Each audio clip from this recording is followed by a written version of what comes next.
C'est comme ça que nous nous prêchons les écailles du crocodile.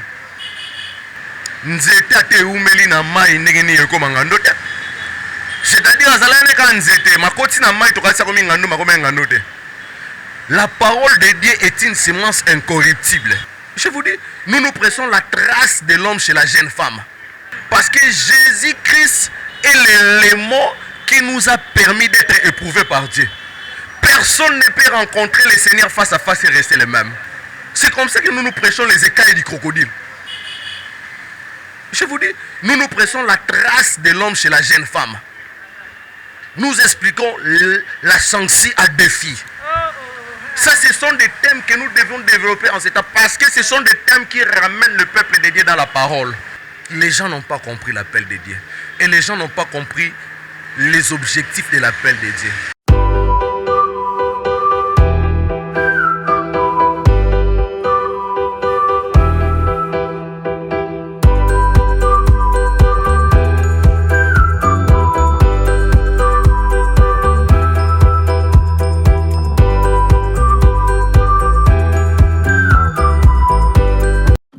Amoureux de la qualité et du luxe, l'établissement Mélia met à votre portée des vitres des qualités supérieures à un prix réduit. L'établissement Mélia vous dispose des portes modernes, fabriquées sur mesure à votre goût. Pour ceux qui aiment le confort et la sécurité, l'établissement Mélia vous propose un service d'installation de caméras cachées pour vos maisons, appartements, entreprises, églises et autres. Notre adresse: nous sommes sur Huilerie, avenue Isoki, au numéro 160. Plus d'infos, contactez-nous au 0900 52 44 43 089 42 62 960. Chez Établissement Mélia, privilégiez la qualité et le confort. Bienvenue. Qui nous séparera de l'amour de Dieu manifesté en Jésus-Christ notre Seigneur? Chers internautes, bienvenue sur Témoigner Christ Télévision. Aujourd'hui, nous sommes en compagnie d'un serviteur de Dieu. Il est une figure connue de la lecture du temps. Il s'agit du révérend Jérémie Bonsouka. La fois dernière, il était venu nous parler de ce que le Seigneur avait déposé dans son cœur. Il avait apporté un thème merveilleux, comme au jour de Noé, qui explique ce qui se passe actuellement dans le monde et les signes qui marquent l'avènement du Fils de l'homme. Azaïka en introduction, Bolandaki, je vois Palata Isaba, la femme sociale depuis quelque part, Alandaki, Belon Matoulipé, Alandaki, pourquoi pas Henri Bikopo, juif noir depuis quelque part, Benitangi, Madon Zongwe, Tobalandaki, introduction des équipes, tellement qui tokoye des commentaires. Lelo par la grâce de Dieu aïe pour que sa développement et conclusion et témoin memela kibiso la fois passée. Il est là avec nous, serviteur de Dieu. Bonjour. Bonjour, servante de Dieu, Benita. Nous sommes dans la joie de vous recevoir encore aujourd'hui par la grâce de Dieu. La fois passée, comme je venais de le dire, bon memela kibiso témoin ezali comme au jour de Noé. Révérend Jérémie Bonsouka, il y a des gens oyo côté chaîne pour la première fois, partout dans le monde entier, en Océanie, en Amérique, en Europe, en Afrique, ou même, pourquoi pas en Asie. En quelques minutes, si vous pouvez vous définir, qui êtes-vous? Ça, c'est une très très bonne question. Qui suis-je? Je suis votre frère bien-aimé, Jérémie Bonsouka, serviteur de l'Éternel, appelé dans une mission purement apostolique avec un manteau prophétique. Et c'est ce que nous sommes. Je suis marié à Madame Grace Moubiei Bonsouka. Je suis visionnaire et conducteur de la mission apostolique La Bergerie. C'est tout ce que je peux dire sur ma personne pour l'instant. Ok, ça va. Vous êtes visionnaire de la mission apostolique La Bergerie. Est-ce un ministère ou une église? La mission apostolique La Bergerie, comme vous l'avez entendu dire, c'est une mission qui a un caractère très apostolique. Et quand on parle de la bergerie, c'est dans Jean chapitre 10, la Bible dit clairement que j'ai encore d'autres brebis qui ne sont pas de cette bergerie. J'irai, elles entendront ma voix, elles me suivront. Il y aura un seul berger et un seul troupeau. C'est ça l'objectif. En fait, nous sommes une mission. En entendant parler de mission, nous partons partout dans le monde où se trouvent les âmes perdues afin de les ramener dans la bergerie. Pour le moment, révérend, vous avez un lieu déjà? Oui, nous avons un lieu. C'est momentané parce que nous sommes toujours à la recherche d'un lieu qui sera nôtre. Nous nous réunissons dans nos activités à l'église Capella da Victoria sur Botango numéro 1, couloir écologue, Lemba Siper. Le révérend a se définir au Yazali na bandi et bolandi yango attentivement. Homme de Dieu, maintenant, tout côté na vif, il y a un sujet. La fois passée, en tout cas, au Mémela qui vit ce sujet, nous étions vraiment bénis. Les autres ont continué en gros, comme au jour de Noé. Avant tout côté vraiment en profondeur, pour les autres côté en profondeur, pour conclure ce sujet. Pourquoi avez-vous choisi ce thème comme au jour de Noé? Bon, nous avons choisi ce thème comme au jour de Noé, pas par notre propre volonté. C'est une inspiration que Dieu a déposée dans notre cœur concernant les temps que nous sommes en train de traverser. C'est un temps où les gens doivent comprendre à quand interviendra l'avènement du Fils de l'homme. Si nous ne pouvons pas faire cette lecture-là en ces temps, nous serons égarés dans beaucoup de choses. Nous allons même nous perdre sur les objectifs que nous devons atteindre avec l'Église aujourd'hui. C'est ainsi que nous sommes en train de parler du temps de Noé, pour que les gens comprennent qu'est-ce qui s'est passé au temps de Noé. Pourquoi Jésus insiste que son avènement sera comme les jours qui ont précédé le temps de Noé. C'est ça vraiment la pensée centrale, si je peux le dire ainsi, de ce que Dieu a déposé dans notre esprit par rapport à la lecture du temps. Merci beaucoup, révérend. Maintenant, tout côté le sujet, tu continues ou bien aux ongles à moi si ma peau batuba meka balanda quitter ba meko zo idée wana. À vous la parole. Bon, bah francophone ba ebisarabiso, des fois il faut reculer pour mieux sauter. Il y a d'autres personnes qui n'avaient pas capté le fond du message la fois passée. Et aujourd'hui, nous allons essayer un peu de reculer afin d'avancer. Et je ne sais pas si je dois directement commencer à en parler. Nous sommes dans le livre de Matthieu chapitre 24 à partir du verset 36e jusqu'au verset 51. Et les disciples sont en train de poser une question au maître pour dire: comment reconnaîtrons-nous ton avènement? Quel signe marquera ton avènement? Et Jésus qui prend la parole dit aux disciples: le jour de l'avènement du Fils de l'homme sera comme le jour de Noé. Il y a toujours une question qui a traversé mon esprit. Pourquoi il doit dire comme au jour de Noé? Il fait maintenant le parallélisme entre ce qui était arrivé au temps de Noé et ce qui doit précéder son avènement. Qu'est-ce qui était arrivé au temps de Noé? La Bible nous a renseigné, nous l'avons lu la fois passée dans Genèse chapitre 6, qu'au temps de Noé, les gens mangeaient, buvaient, se mariaient et mariaient leurs enfants. C'est-à-dire, le mal avait atteint un sommet extraordinaire dans le monde. Et Dieu s'était repenti d'avoir créé l'homme. Quelqu'un me posera la question: est-ce que Dieu aussi pêche pour se repentir? Le mot repentance qui est utilisé là, Dieu s'est repenti d'avoir fait l'homme, c'était le regret. Dieu a regretté d'avoir fait l'homme sur la terre. Et il a limité la vie de l'homme à 120 ans sur la terre. Et pour laver la terre, il devait exterminer tout être vivant se trouvant sur la terre. Mais dans le principe de Dieu, lorsqu'il intervient pour exterminer, il garde toujours un reste. Pourquoi Dieu garde un reste? Ce reste-là, c'est pour servir de témoignage de ce que Dieu avait fait. À chaque fois que quelque chose va, Dieu se réserve un reste pour servir de témoignage. Nous avons expliqué cela même dans la vie d'Élie. Élie croyait être le seul prophète restant vivant. Mais Dieu dira à Élie: il y a encore 7000.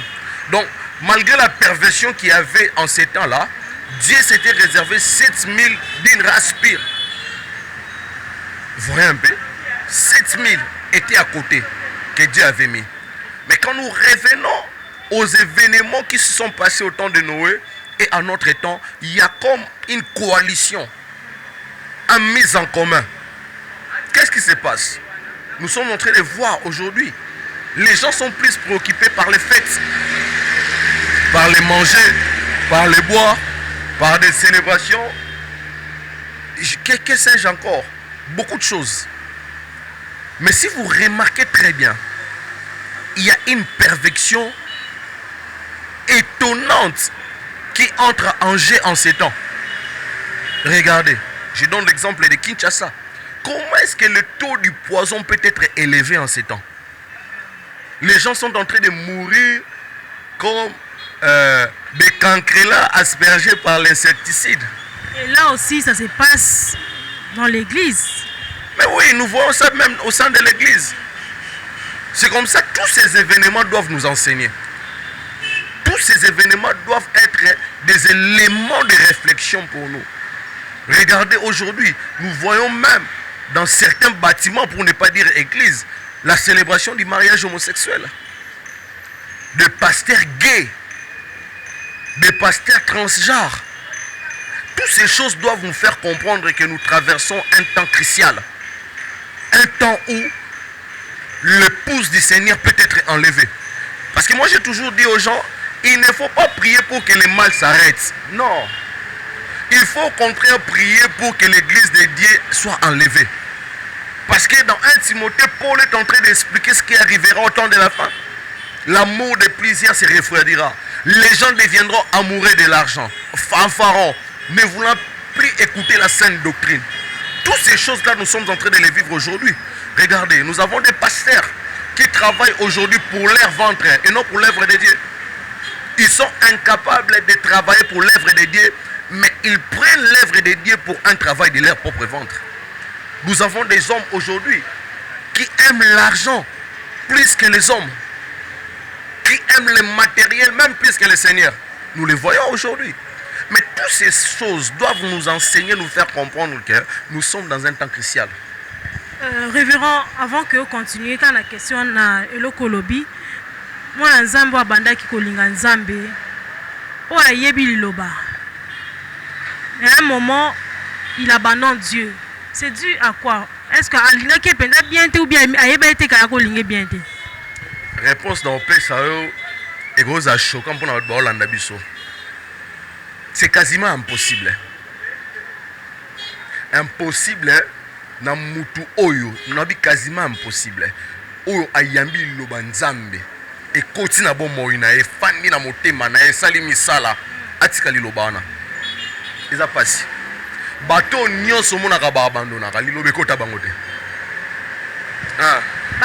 Bane asali na bonzambe ale puto moya kwei. Lilobe kota nango bien.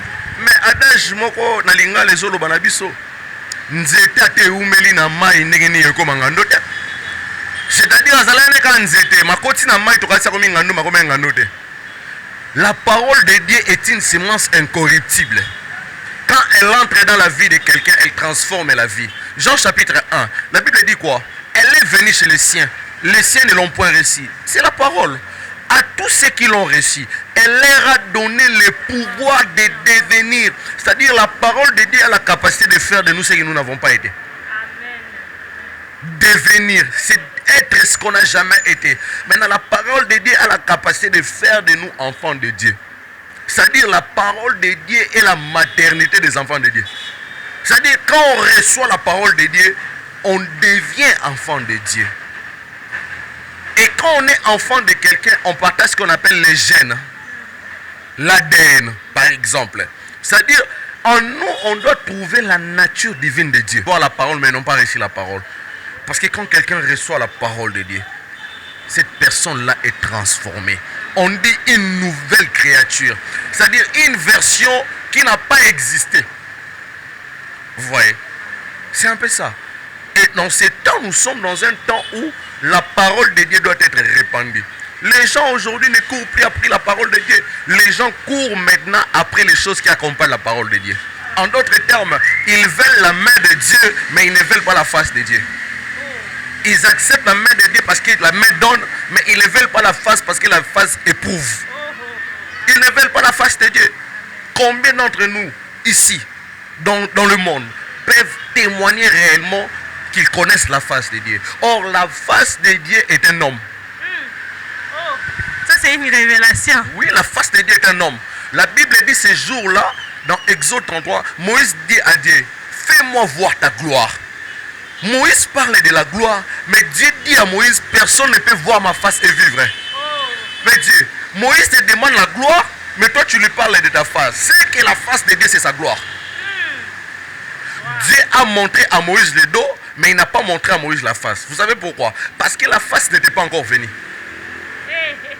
Mais il y a eu maintenant un jour où Dieu a voulu récupérer Moïse. La Bible dit clairement dans Matthieu chapitre 17 à la montagne de la transfiguration que Moïse, ce que tu m'avais demandé pour voir là, le temps n'était pas encore arrivé. Voici le temps qui est arrivé pour te le dévoiler. La Bible dit, ce jour-là, la montagne de la transfiguration, ce que Moïse avait demandé à Dieu, Dieu va le donner, mais à la montagne de la transfiguration, Moïse va venir pour voir la face de Dieu. Oh, la face de Dieu est un homme, Jésus-Christ. Oh my God.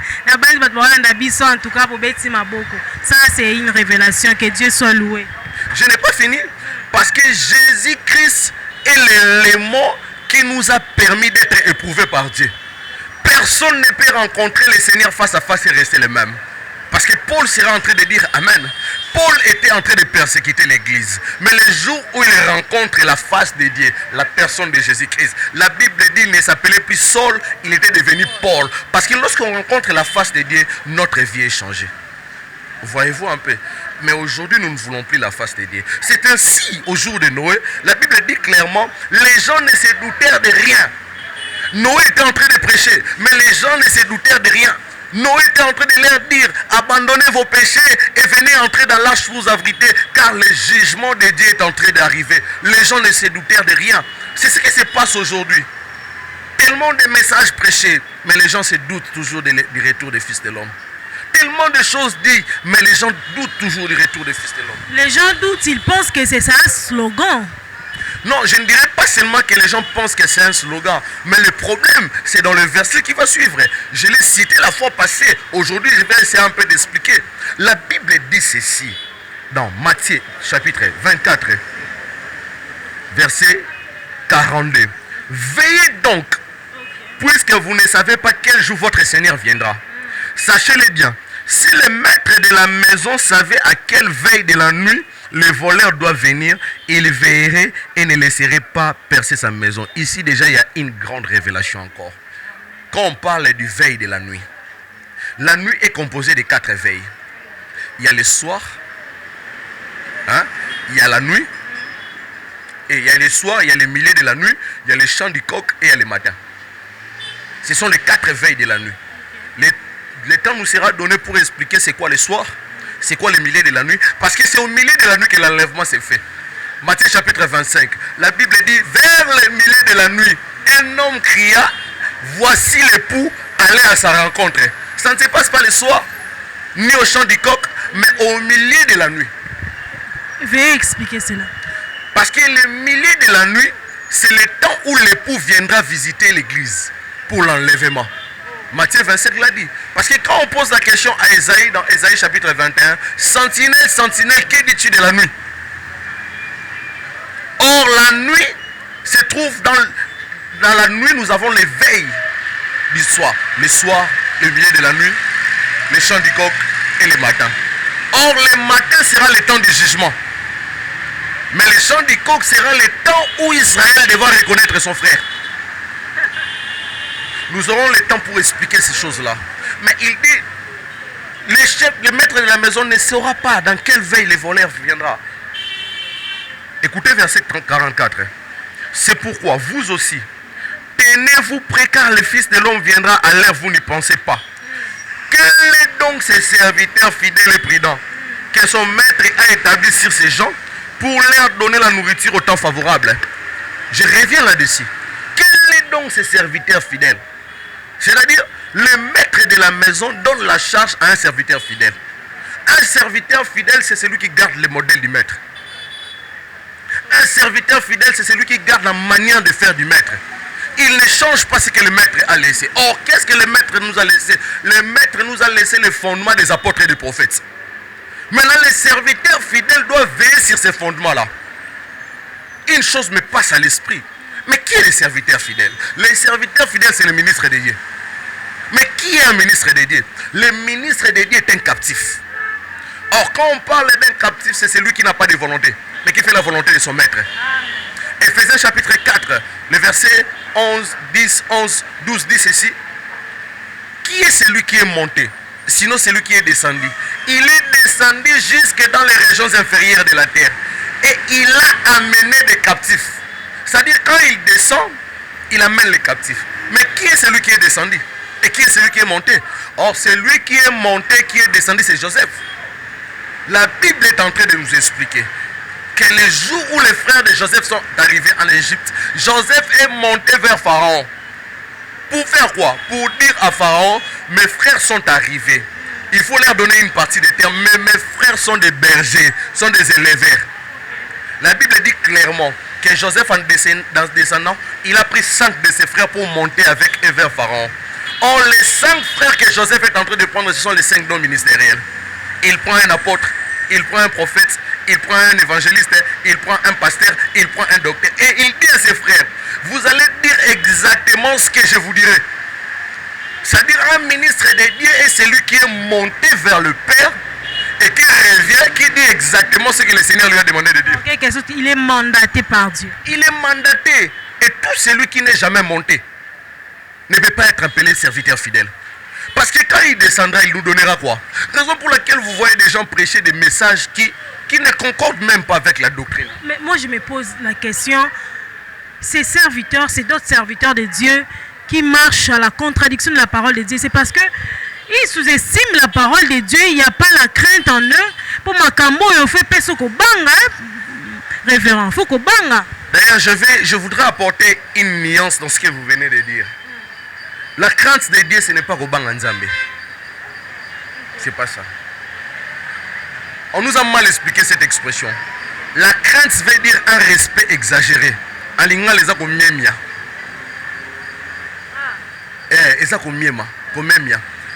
Une personne qui n'a pas la crainte de Dieu, il ne respecte pas Dieu. Or, on n'a pas un endroit fixe pour avoir la crainte de Dieu. On doit avoir la crainte de Dieu partout. Parce que c'est le respect exagéré de la personne de Dieu. Namoni quand ningo lo baba na Eli, prophète Eli na Silo, ofni na finesse wana obaza ko bimana basi na entrée à temps d'assignation. Eza peka lokola ba sala nzambe misusu bazo respecter exagérément Nzambe. C'est parce que bazo za souta autant à lobate, c'est parce que l'esprit a assez abandonné bango. Na habité référent, qu'est-ce que vous pouvez dire par là? Je vais insister encore. La Bible dit quel est donc ces serviteurs fidèles? Hein? Tout le monde qui tient le micro n'est pas un appelé de Dieu. Qui vous a dit ça? Parce que c'est lui qui a reçu l'appel de Dieu. Même les traces dans sa vie sont remarquables. Oui, on reconnaît que c'est lui-ci, c'est un appelé de Dieu. On le reconnaît comment? Mais il y a des éléments par la pureté, par exemple, de la conservation de la parole de Dieu. Vous savez le jour où Dieu est en train de parler aux enfants d'Israël qui devaient sortir de l'Égypte dans Exode chapitre 12. Dieu ne leur donne pas seulement l'agneau. Il dit quoi? Vous mangerez l'agneau en entier. Avec les choses qui seront à l'intérieur. Vous comprenez? Mais à côté de l'agneau, Dieu ajoute quelque chose que les gens refusent aujourd'hui. Les herbes amères. C'est-à-dire quand vous mangez ces herbes, vous ne devenez pas boga. Au fait, ça amer. Ça ne te fait pas plaisir. Mais aujourd'hui, nous avons perdu les herbes amères dans l'église.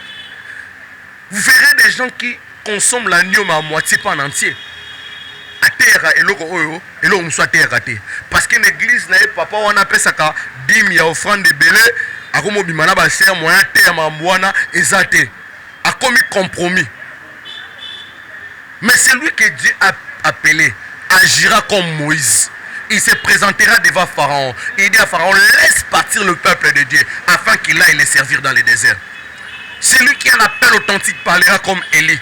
Il se présentera devant Akab et il dira, sinon à ma parole, il n'y aura ni pluie ni rosée en Israël parce que vous vous êtes égarés de la voie de Dieu. Un appelé authentique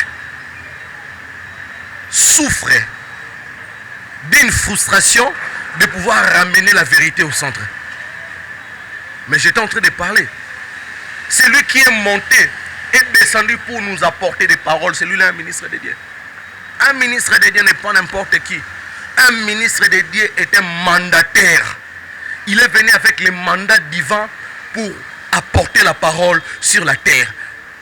Mais le verset suivant dans Ephésiens chapitre 4, le verset 12 dit ceci.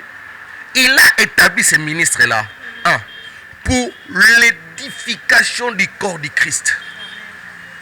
Les ministres sont là pour l'édification. Le mot édification veut dire construire, élever, fortifier.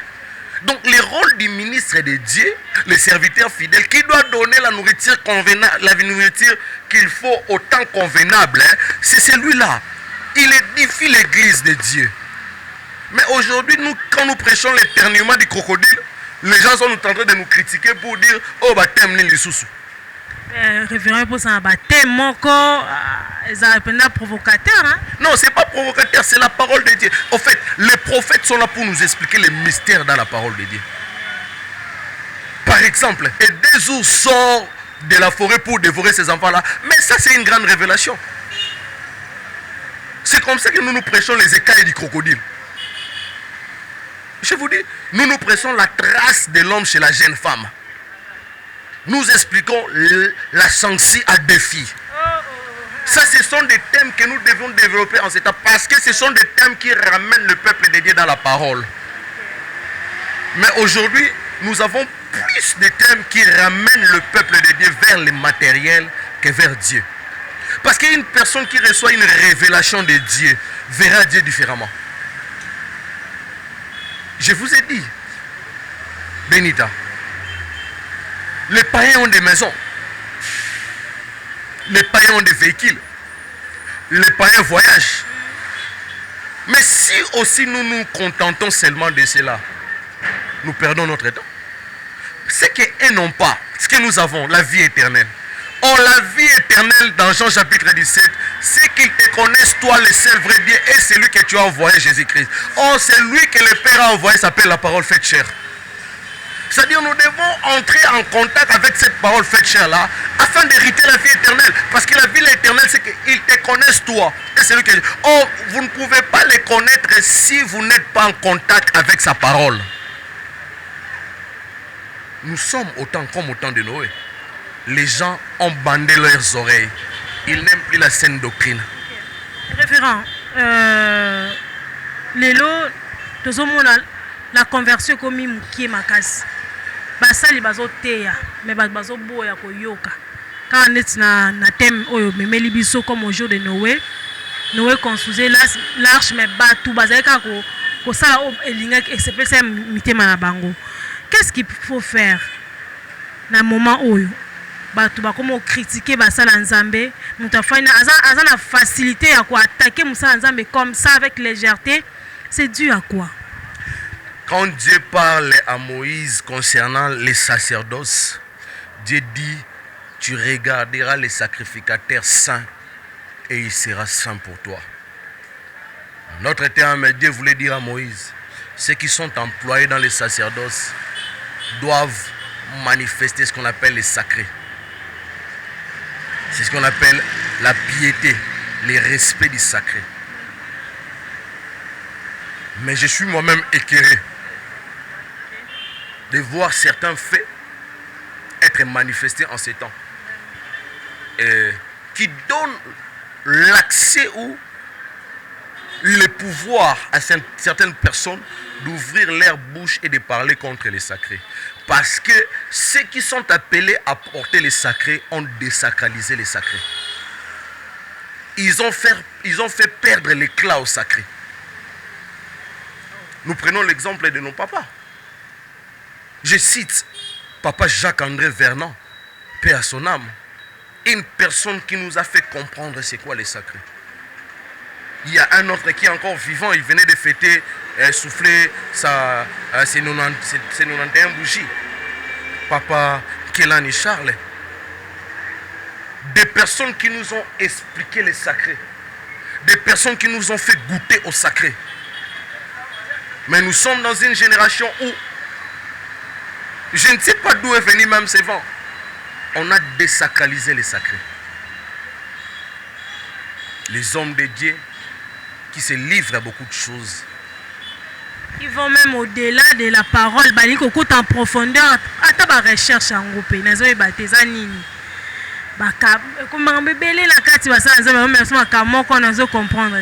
Servant de Dieu, tout se place au niveau de l'appel. On peut parler de l'appel durant une année. On ne parle que de l'appel de Dieu. Les gens n'ont pas compris l'appel de Dieu. Et les gens n'ont pas compris les objectifs de l'appel de Dieu. On dit serviteurs de Dieu qui doivent servir dans la maison de Dieu. Mais aujourd'hui, nous n'avons pas de serviteurs de Dieu. Aujourd'hui, nous avons des stars. Vraiment. Des gens qui doivent entrer par des chipouilles. Des gens quand lorsqu'ils entrent, tout le monde doit se lever. Des gens quand ils entrent, depuis la maison, il avait porté son sac. Il n'était pas fatigué. Seulement à la porte de l'église, on doit porter son sac. Et on peut se pousser n'importe quoi. La légèreté, le comportement bon. Le service divin est sacré.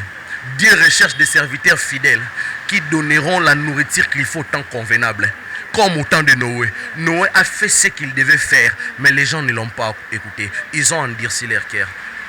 Ce que je peux dire concernant l'appel de Dieu. Mais c'est pendant ce temps-là qu'ils étaient en train de douter que le déluge est arrivé. Le déluge était le jugement de Dieu. Et je suis en train d'annoncer à quelqu'un, Dieu ne tardera plus. Le jugement de Dieu va s'abattre sur le monde. Mais où passeras-tu ton éternité? Pour ceux qui sont en train de nous écouter, qui n'ont pas encore donné leur vie à Jésus, l'heure est encore maintenant de pouvoir recevoir Jésus dans sa vie et de devenir enfants de Dieu. Pour nous qui sommes déjà sauvés, persévérons dans cette marche. La Bible dit dans le livre des Hébreux, celui qui persévérera sera sauvé. La persévérance nous donnera la capacité d'être sauvé. C'est ce que je peux dire pour l'instant.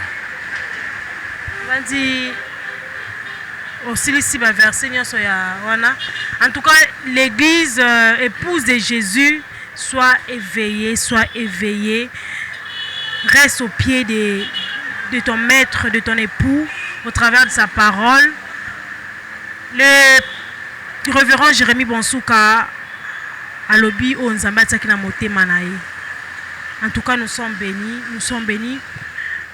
Révérend Babazola Nabiso, qu'est-ce que vous pouvez dire na makambo ezoye la biso mikolo na monde toza na maladie oyo umeli na koloba ezokende déjà so to c'est 2 ans et umeli to bengi coronavirus. Qu'est-ce que vous pouvez expliquer par là? Ezoboma ba mesure ezotia ma meya ngo peut continuer kaka. Eza punition nzambe eza nini pour battre bazo ya ba explication ndenge na ndenge. Qu'est-ce que vous pouvez dire par rapport à ça? J'ai entendu beaucoup de gens parler du Covid-19. Certains diront que c'est une frappe de Dieu. D'autres sont en train de dire c'est juste une pandémie. Ma position par rapport à cette maladie, moi je ne dirais pas que c'est une punition de Dieu. Non. Parce qu'il y a d'autres élus qui sont morts de cette maladie. Il y a certains pasteurs qui ont succombé après cette maladie. Il y a des homosexuels qui ont été guéris de cette maladie. Révérend Zelanan, au lobby qu'il y a certains élus qui sont succombés. Mais puis le lobby n'a pas Psaume 91. Oh, pardon, tout le temps on a Psaume 91. Celui qui demeure sous la pluie du terre, ni la peste, ni la peste, ni la contagion qui frappe en plein midi et tout qu'on sort. Parti on a expliqué Bissounan. Comment ça va na peste? Non, le prophète Élisée, vous savez, il est mort de quoi? Il était malade. Le problème de l'homme, c'est quoi? Dieu a donné à l'homme, par le don de la guérison, la capacité d'être guéri. Mais combien il croit? Combien il croit? Dédé, Dieu nous a donné l'intelligence de savoir nous protéger contre certains fléaux, contre certains problèmes qui peuvent arriver dans le monde, dans la vie. Mais si un homme d'aider mort par la maladie, meurt plutôt par la maladie, ce n'est pas un péché. Ce n'est pas un péché. Le problème, moi je suis contre les gens qui disent que le coronavirus est une frappe de Dieu. Non. C'est juste une maladie qui a fait ravage, c'est tout. Ils ont dit que c'est purement diabolique cette maladie, c'est purement diabolique. C'est normal que maladie, c'est normal. Dire aussi que c'est diabolique, je ne suis pas de cet avis-là. Parce qu'il y a des occultistes qui sont morts de ça. Il y a des marabouts qui sont morts de ça. Non, pour vous, c'est une maladie. C'est une maladie comme toute autre maladie. Non, on va pas dire qu'on a un niveau exagéré. Mais selon... En fait, les gens courent après la popularité. Concentrons-nous sur les salis des âmes. Concentrons-nous sur la préparation de l'église. Arrêtons des débats inutiles et des sujets vains. Coronavirus, c'est une maladie. Par la grâce de Dieu, on a prié pour plus de 10 personnes qui avaient le Covid-19, ils sont guéris jusqu'aujourd'hui. Nous avons manifesté la grâce que Dieu a mise en nous. Vous voyez. Donc c'est un peu ça. Je n'ai pas vraiment beaucoup de commentaires à faire sur le Covid-19. Ce qui me préoccupe en ce moment, c'est la préparation de l'épouse. Ce qui lui préoccupe pour le moment, c'est la préparation de l'épouse. Église, arrêtons le débat, on les a inutiles, restons sur l'essentiel. Vraiment, homme de Dieu, que le Seigneur vous bénisse. Vous pouvez nous donner votre emploi du temps, votre calendrier. Mais il faut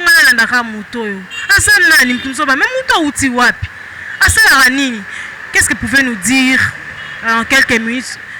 Projet na yo, calendrier na année oyo, même il y a mois oyo, s'il y a des gens qui peuvent venir vous soutenir, je ne sais pas qu'est-ce que vous pouvez leur dire? La mission apostolique La Bergerie organise 2 fois le mois des activités et nous varions. Nous avons une activité qu'on appelle Masambila Day. Masambila en Chiluba qui veut dire prière. C'est une journée consacrée essentiellement à la prière. Nous avons les soirées d'impact. Comme ce dimanche, nous aurons une soirée d'impact dont le thème sera depuis les cèdres de Liban jusqu'à l'Isop. Dimanche les 13, Lemba. Référence c'est ça, couloir icologue. Thème, depuis les cèdres de Liban jusqu'à l'Isop. Pourquoi continuer? Quelques minutes. Quand on parle depuis les cèdres de Liban jusqu'à Liban, c'est Salomon qui est en train de parler. Dans 1 Roi chapitre 4 verset 33. La Bible est en train de lire. Salomon a expliqué même les arbres. Depuis les cèdres de Liban jusqu'à l'Isop. Et ce que je peux dire pour appeler les gens à venir écouter ces messages, c'est que le cèdre de Liban est considéré comme l'arbre le plus grand. Et l'Isop est considéré comme l'arbre le plus petit. C'est-à-dire qu'il y a 2 extrêmes que Salomon est en train de présenter. La grandeur et la petitesse. Or, le cèdre de Liban représente toute une personne. Et cette personne-là s'appelle Jésus dans sa gloire. Et l'Isop représente aussi une personne qui s'appelle Jésus dans sa faiblesse. C'est-à-dire Salomon prend les 2 extrêmes pour expliquer celui qui était grand jusqu'à ce qu'il est devenu petit. Or, Philippiens chapitre 2 nous explique cela. Il ne s'est point regardé comme égal à Dieu. Il s'est humilié en devenant serviteur. C'est-à-dire il a quitté la grandeur, en d'autres termes, il a quitté le ciel, il est descendu pour devenir serviteur sur la terre. Parce que l'Isop a beaucoup de choses à dire là-dessus. En tout cas, Bombango, Boya, les 13 awa, Koyoka, Temo Kitoko, Nzambe, Akolo Belabisu, Nzela, Moussali Naye. Et puis à part ça, il y a encore des programmes. À part ça, nous attendons voir, on ne sait pas si on va nous confiner, mais dans le cas contraire, on aura une activité à la fin du mois qu'on annoncera aussi. Si vous voulez nous suivre, nous sommes sur Facebook, prédicateur Jérémy Bonsouka ou Jérémy Bonsouka. Nous sommes là et vous serez édifiés par notre page Facebook. Papa, numéro na babaza pour ça benga yo. Plus 243 900 100 489. Plus 243 900 100 489. WhatsApp, appel, c'est les numéros que nous utilisons. Bandeko Batali, vous étiez nombreux à suivre ces programmes. Je rappelle que Toyambaki Mosali Nzambe, révérend Jérémy Bonsouka, il nous a bénis encore aujourd'hui à travers ces thèmes merveilleux. Comme au jour de Noël, le Londe a clôturé thème yango. Abana ina biso la fois passée, Lelo aye à Silisi yango na ngolu ya Nzambe. Je dis un grand merci à ces héros dans l'ombre, Jérémy Yuna. Que Dieu te bénisse. Nga bino benita dinia mena sepeli mingi na sengi bino, abonnez-vous massivement sur Témoigner Christ Télévision. Tokutani mbasima na thème osusu oyo ils ont marqué l'avènement du Fils de l'homme, toujours dans la lecture du temps. Que Dieu vous bénisse. Amoureux de la qualité et du luxe, l'établissement Mélia met à votre portée des vitres des qualités supérieures à un prix réduit. L'établissement Mélia vous dispose des portes modernes fabriquées sur mesure à votre goût. Pour ceux qui aiment le confort et la sécurité, l'établissement Mélia vous propose un service d'installation de caméras cachées pour vos maisons, appartements, entreprises, églises et autres. Notre adresse, nous sommes sur Huileries, avenue Isoki au numéro 160. Plus d'infos, contactez-nous au 0900 52 44 43 089 42 62 960. Chez Établissement Mélia, privilégiez la qualité et le confort. Bienvenue.